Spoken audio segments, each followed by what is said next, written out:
Fathers and Sons, Chapter 8. In this next couple of chapters of the story, we're going to learn a lot more about Fenichka. Her character is developed when Turgenev again interrupts the story in order to give a little bit more background on her. And it allows us, the reader, to understand something of the social distinction between her and Nikolai. Fenichka is described in terms of this very clean, wholesome Russian peasant, but in many ways she's very similar to Bazarov's mother in the fact that she attends to sort of basic womanly duties. She's completely subservient to the man who's taken her in as mistress, and she's yielded with sort of a lovely dignity, I guess I could say. The story of Fenichka is presented in contrast to Pavel's story, so we can see immediately how far the two apart the two are. It seems like it might be pretty condescending at first for Pavel to go to Fenichka's room, but later we discover that Pavel is attracted to Fenichka, probably because she bears a strange resemblance to the woman that he once loved as well. And later, we'll notice that Turgenev writes that Pavel looks at her almost sadly.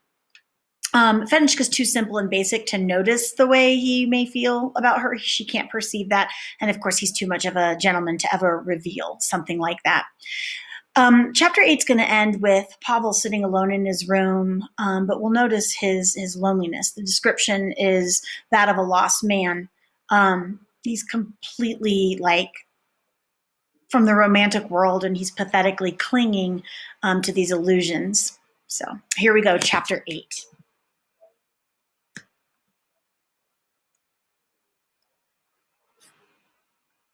Chapter 8.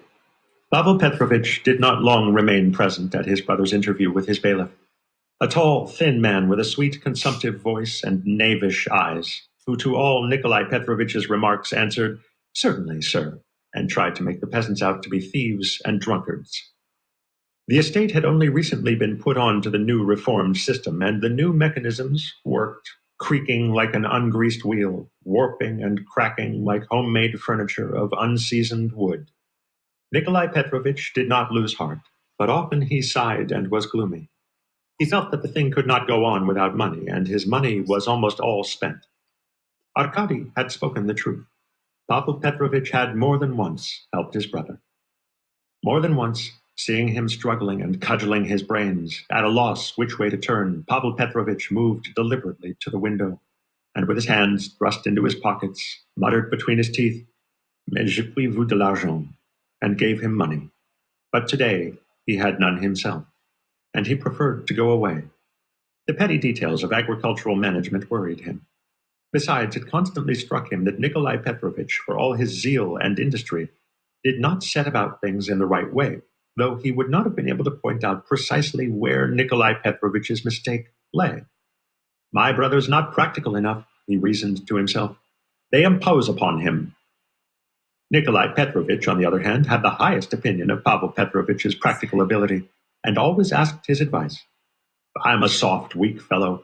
I've spent my life in the wilds," he used to say, "while you haven't seen so much of the world for nothing.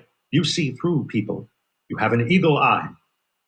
In answer to which Pavel Petrovitch only turned away, but did not contradict his brother. Leaving Nikolai Petrovitch in his study, he walked along the corridor which separated the front part of the house from the back. When he reached a low door, he stopped in hesitation. Then, pulling his mustaches, he knocked at it. "Who's there? Come in," sounded Fenichka's voice. "It is I," said Pavel Petrovitch, and he opened the door. Fenichka jumped up from the chair on which she was sitting with her baby, and giving him into the arms of a girl who had once carried him out of the room, she put straight her kerchief hastily. "Pardon me if I disturb you." "I disturb you," began Pavel Petrovitch, not looking at her. "I only wanted to ask you, they are sending into the town today, I think. Please let them buy me some green tea." "Certainly," answered Fenichka. "How much do you desire them to buy?" "Oh, a half-pound will be enough, I imagine. You have made a change here, I see," he added with a rapid glance round him, which glided over Fenichka's face, too. "The curtains here," he explained, seeing she did not understand him. "Oh, yes, the curtains. Nikolai Petrovitch was so good as to make me a present of them, but they have been put up a long while now." "Yes, and it's been a long while since I've been to see you. Now it is very nice here." "Thanks to Nikolai Petrovitch's kindness," murmured Fenichka. "You are more comfortable here than in the little lodge you used to have?" inquired Pavel Petrovitch urbanely, but without the slightest smile. Certainly, it's more comfortable. Who has been put in your place now? The laundry maids are there now. Ah, Pavel Petrovitch was silent. Now he is going, thought Fenichka. But he did not go, and she stood before him motionless. What did you send your little one away for? Said Pavel Petrovitch at last. I love children. Let me see him. Fenichka blushed all over with confusion and delight. She was afraid of Pavel Petrovitch. He had scarcely ever spoken to her. Dunyasha, she called, will you bring Mitya, please? Fenichka did not treat anyone in the house familiarly. But wait a minute, he must have a frock on. Fenichka was going towards the door. That doesn't matter, remarked Pavel Petrovitch. I will be back directly, answered Fenichka, and she went out quickly. Pavel Petrovitch was left alone, and he looked around this time with special attention. The small, low-pitched room in which he found himself was very clean and snug. It smelt of the freshly painted floor and of chamomile. Along the walls stood chairs with lyre-shaped backs, bought by the late general on his campaign in Poland. In one corner was a little bedstead under a muslin canopy beside an iron-clamped chest with a convex lid. In the opposite corner, a little lamp was burning before a big, dark picture of St. Nikolai the Wonder Worker. A tiny porcelain egg hung by a red ribbon from the protruding gold halo down to the saint's breast. By the windows, greenish glass jars of last year's jam, carefully tied down, could be seen. On their paper covers, Fenichka herself had written in big letters, "Gooseberry." Nikolai Petrovitch was particularly fond of that preserve. On a long cord from the ceiling, a cage hung with a short-tailed siskin in it. He was constantly chirping and hopping about. The cage was constantly shaking and swinging, while hemp seeds fell with a light tap onto the floor. On the wall, just above a small chest of drawers, hung some rather bad photographs of Nikolai Petrovitch in various attitudes, taken by an itinerant photographer. There, too, hung a photograph of Fenichka herself, which was an absolute failure.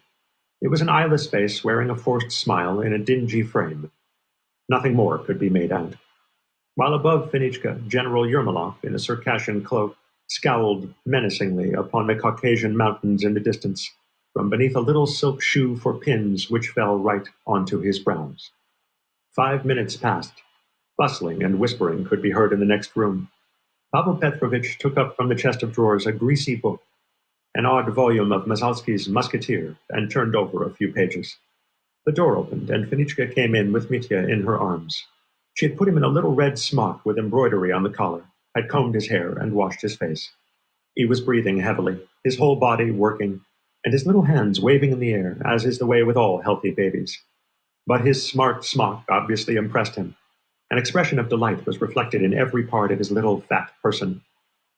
Fenichka had put her own hair, too, in order, and had arranged her kerchief, but she might well have remained as she was.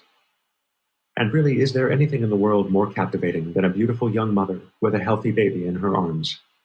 What a chubby fellow, said Pavel Petrovitch graciously, and he tickled Mitya's little double chin with the tapering nail of his forefinger.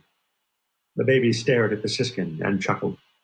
That's uncle, said Fenichka, bending her face down to him and slightly rocking him, while Dunyasha set in the window a smoldering perfumed stick, putting a halfpenny under it. How many months old is he? Asked Pavel Petrovitch. 6 months. It will soon be 7, on the 11th. Isn't it 8, Petyosa Nikolaevna? Put in Dunyasha with some timidity. No, 7. What an idea.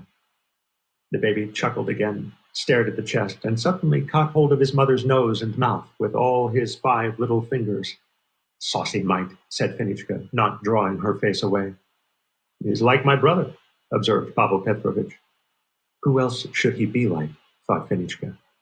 Yes, continued Pavel Petrovitch, as though speaking to himself, there's an unmistakable likeness. He looked attentively, almost mournfully, at Fenichka. That's uncle, she repeated, in a whisper this time. Ah, Pavel, so you're here, was heard suddenly the voice of Nikolai Petrovitch.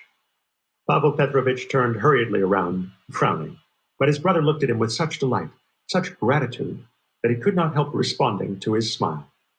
You've a splendid little cherub, he said, and looking at his watch. I came in here to speak about some tea. And, assuming an expression of indifference, Pavel Petrovitch at once went out of the room. Did he come of himself? Nikolai Petrovitch asked Fenichka. Yes, he knocked and came in.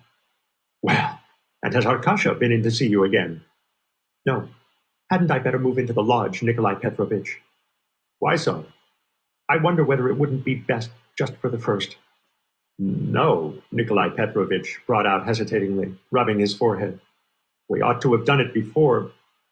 How are you, fatty? He said, suddenly brightening, and going up to the baby, he kissed him on the cheek. Then he bent a little and pressed his lips to Fenichka's hand, which lay white as milk upon Mitya's little red smock. Nikolai Petrovitch, what are you doing? She whispered, dropping her eyes, then slowly raising them. Very charming was the expression of her eyes when she peeped, as it were, from under her lids, and smiled tenderly and a little foolishly. Nikolai Petrovitch had made Fenichka's acquaintance in the following manner. He had once happened 3 years before to stay the night at an inn in a remote district town. He was agreeably struck by the cleanness of the room assigned to him, the freshness of the bed linen. Surely the woman of the house must be a German, was the idea that occurred to him. But she proved to be a Russian. A woman of about 50, neatly dressed, of a good-looking, sensible countenance and discreet speech. He entered into conversation with her at tea. He liked her very much. Nikolai Petrovitch had at that time only just moved into his new home, and not wishing to keep serfs in the house, he was on the lookout for wage servants. The woman of the inn, on her side, complained of the small number of visitors to the town and the hard times. He proposed to her to come into his house in the capacity of housekeeper. She consented.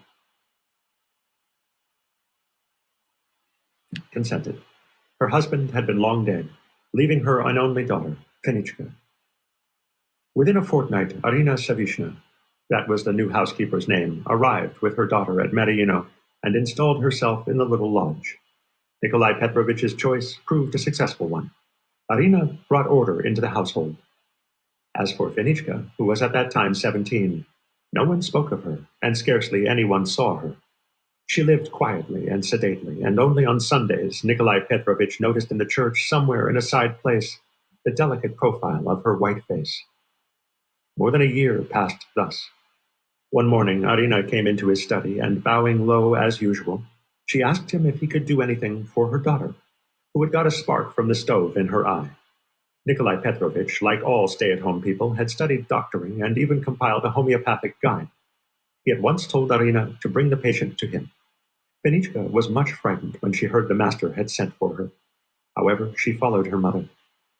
Nikolai Petrovitch led her to the window and took her head in his 2 hands. After thoroughly examining her red and swollen eye, he prescribed a fomentation, which he made up himself at once, and tearing his handkerchief in pieces, he showed her how it ought to be applied.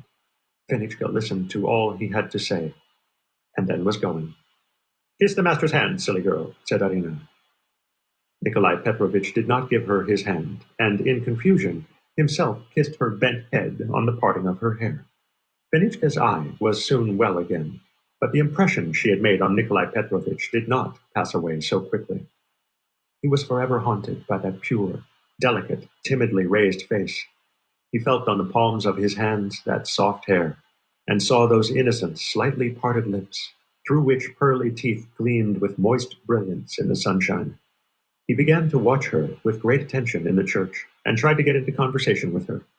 At first she was shy of him, and one day, meeting him at the approach of evening in a narrow footpath through a field of rye, she ran into the tall, thick rye, overgrown with cornflowers and wormwood, so as not to meet him face to face.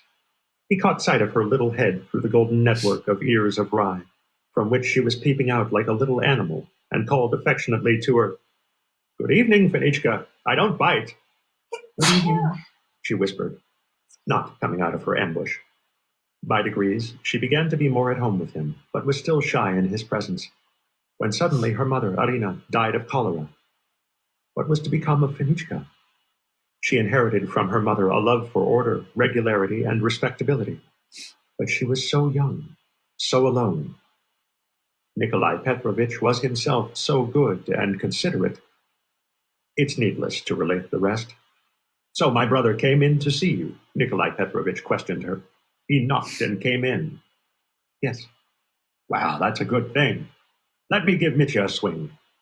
And Nikolai Petrovitch began tossing him almost up to the ceiling, to the huge delight of the baby, and to the considerable uneasiness of the mother, who every time he flew up, stretched her arms up toward his little bare legs. Pavel Petrovitch went back to his artistic study, with its walls covered with handsome bluish-gray hangings, with weapons hanging upon a variegated Persian rug nailed to the wall, with walnut furniture upholstered in dark green velveteen, with a Renaissance bookcase of old black oak, with bronze statuettes on the magnificent writing table, with an open hearth. He threw himself on the sofa, clasped his hands behind his head, and remained without moving, looking with a face almost of despair at the ceiling. Whether he wanted to hide from the very walls that which was reflected in his face, or for some other reason, he got up, drew the heavy window curtains, and again threw himself on the sofa. Chapter 9. Well, that's kind of sad. See you for chapter 9.